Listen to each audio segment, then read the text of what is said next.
Hi, man. Hi. Hi, Julie. Hi.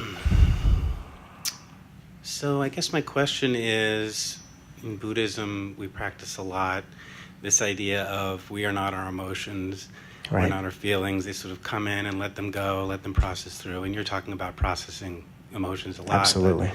Kind of in a way, it seems more like really honoring them. So I thought maybe you could talk a little bit about how those things play together, or Yes. how you see them.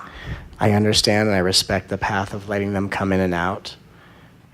I understand the purpose of it is that, so not to personalize it and to use ideas to use the ideas you make about the feelings as poison you feed yourself.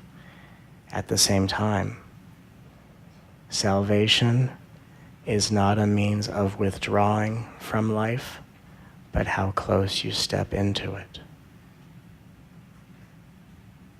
If you're already in the ocean, a child stepping back towards the sand makes them a bigger target for the waves that are coming. If you're already in the ocean, moving forward puts you deeper into the waters where waves do not harm you. So if we wish to be less affected, we must go into, not pull back from. Got it. So I respect the Buddhist path. In my past life, I was a Tibetan Buddhist monk. I totally understand. I get it. The experience or the journey of pulling back from attachment or pulling back from experience and being just this objective space, that's part of the journey. But the problem is that there's another half of the journey that needs to be completed before the circle can be complete, right? The enzo, before the circle can be complete. The other side of it is I can pull back and objectively just let things come and go. And in letting things come and go, I see all transitory experiences as expressions of the one. Then I must step back into my experience to honor the transitory experiences of the one in full participation. So why pull back if you're going to have to step forward? Why not just step forward and complete it that way? So you sort of see these things as living together? They can, although I think that there is a more direct, one's more direct than the other, to be perfectly honest. Mm-hmm. You know, I believe the honoring everything with heart-centered innocence and loving what arises to be the most direct spiritual path. Because even when you pull back and you just let things pass through you, there is a subtle judgment about form. Mm. And if there's a subtle judgment about form, you will be the one in pursuit of the divine. Because the divine doesn't judge form. If there's any judge against form, you at that moment are in some form cut off from your divinity.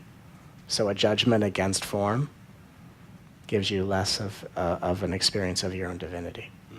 So divinity and humanity are soulmates.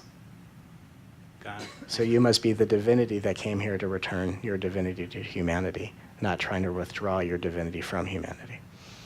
Mm. See? Thanks. Hopefully that resonates. It does. Thank you, brother. Very beautiful. Very beautiful. You are the divinity returning your divine self to humanity. You're returning the divine to humanity, not withdrawing the divine from humanity. Very different. Very different. Because to withdraw divine from humanity is making an assumption that the divine doesn't want to be in humanity. This is the divine's play. Why wouldn't the divine want to be here? And the idea that we have to withdraw the divine from humanity is now giving characteristics to the divine that make a play out of a play. We don't need to make another play out of the play. It's already a play. The heart-centered path is the most direct, most miraculous, most magnificent, most transcendent spiritual path there is. If you want the most powerful spiritual path, it will be rooted in your heart. Any other path that does not focus on the heart is not the most direct spiritual path. I say that with no disrespect.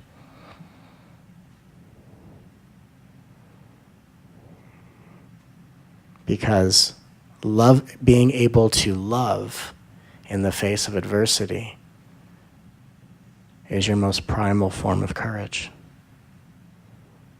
It's not even trying to stay open when life wants to shut you down. It's loving the one who's been shut down by whatever has come to be.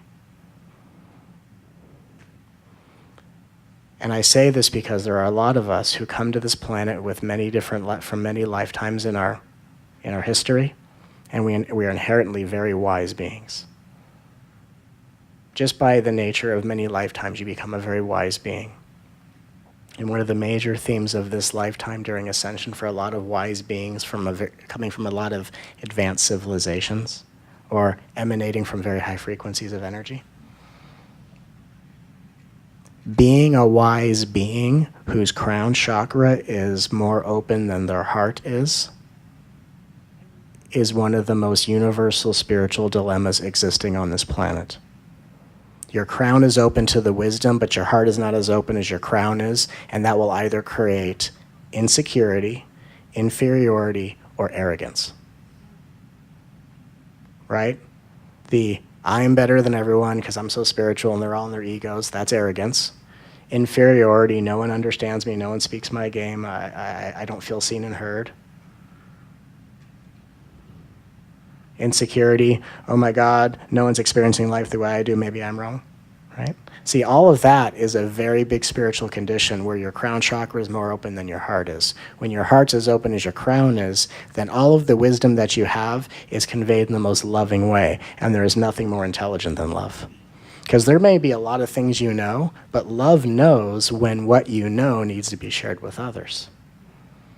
Usually we go, oh, I'm very intelligent, I'm very wise. I see someone in pain, they must need some of my wisdom. Not really. They must need my wisdom. Let me share some wisdom. Wow, that didn't go over very well. Shocker, right?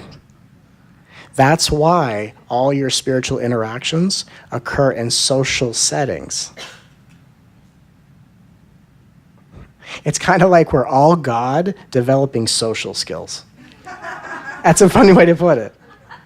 We're all the divine, we're all very intelligent. Not all of us have the greatest social skills. And when your heart is as open as your crown, that's what you have, is you are a fully enlightened expression of God with social skills. And you go, I have a lot of wisdom in my field, and this person doesn't need to know a drop of it. They just need me to love them and hold them and go, yeah, sometimes life sucks. And that's the most intelligent thing you'll do at some point. Someone goes, yeah, life sucks. Well, if you look at it in the spiritual way, I should know I'm very wise. And then someone who's having a bad day, now, not only do they feel like the universe or the world's against them, now they're wrong. Yay, spirituality. No. No one needs to know what you know but you. What people need to know is that they're supported, and they're loved and they're adored. And if they say, well, I don't feel supported, well, I'm sorry, let me support you right now. And if they say, well, I don't know how to let you support me, well, then just stand still and let me hug you.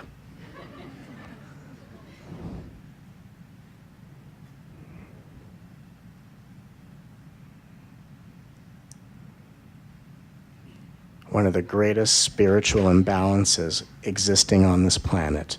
The crown way more open than the heart. And you'll start to see it, now that I've pointed it out, you'll see it. Even like if I say something and someone goes, well, but I thought you're trying to piece it together. This has to be as open as this is. Now the other imbalance is if your heart is more open than your crown is. Then love is just this whimsical, ungrounded, impulsive ridiculousness. And I say that with respect. No offense. It's like the Burning Man side of the universe. Everything's free-flowing, everything's one, it doesn't matter, it's all an illusion, so there's that. And that's fine. No, act out your desires. If you just act out your desires enough, they just vanish. No, they don't. You can do that, just to try. And go on a desire tour. Everyone's got to have one. If you need to have one, go for it. Get it out of your system. It's not going to work. It's just going to make you more desperate and more hungry. But don't believe me. You got to figure it out for yourself. If you think that's going to work, I'll wait. So if the heart is not as open as the crown, then it's just this ungrounded, I'm confusing my intuition with impulses, right? Something says, oh, go do that. That must be God telling me to do that, right? That's that imbalance. Or the crown is more open than the heart, and then we're spiritually inclined, but we're emotionally repressed with a limiting amount of social skills. That's major imbalance. So we're looking to bring it all together.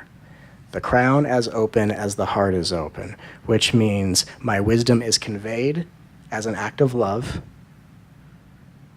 and the wisest thing anyone needs to know from me is how much I love them. When crown and heart are balanced, no one needs to know what you know but you. People don't need to know what love knows. People need to see how love acts. And that's why you've been given a body, to be the love that acts out what you know. So aside from the whole, we're here to wake up and transform humanity, what we're really here to do in your own individual path, and what one of many things I'm helping to provide you with, is balancing an open heart with an open crown. It's very important. Because when your heart and your crown are not balanced, do you know what chakra gets compromised? Your third eye. And that's why people don't know how to tune into their intuition. Because these two chakras are out of balance. This might be more open, this might be more open. If there's an imbalance there, this doesn't open. And that's why people say, I don't hear my guidance, I don't get intuitions. Because they're looking at the wrong chakra. They're trying to like bust this open like the glass on a fire extinguisher. They're just hammering it. And they're not looking at the reality of it, which is heart and crown have to be balanced. And by loving your heart, accepting and welcoming everything, you bring these chakras into balance, and then allows your intuition to start flourishing in the most heart-centered path. As I said, the most heart-centered path is the most direct spiritual path. So even if you want to be the most enlightened being the world has ever known, you must be the most heart-centered being the world has ever known. And the whole idea of having like spiritual beings in the path who are like part of like a peanut gallery that sit around like, I don't know what he's doing. We're over that. We're over that crap.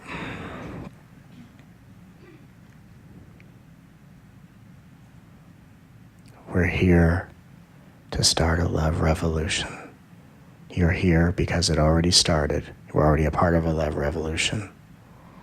So let us love our hearts and love one another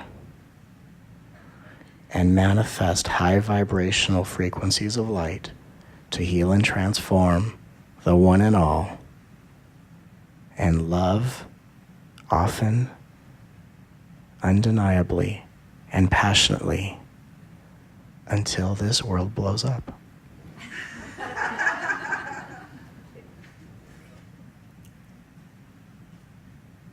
And even when it blows up, all that remains is the heaven that has always been. And what's nowhere to be found is the hell that never was. That's the love revolution. Welcome aboard.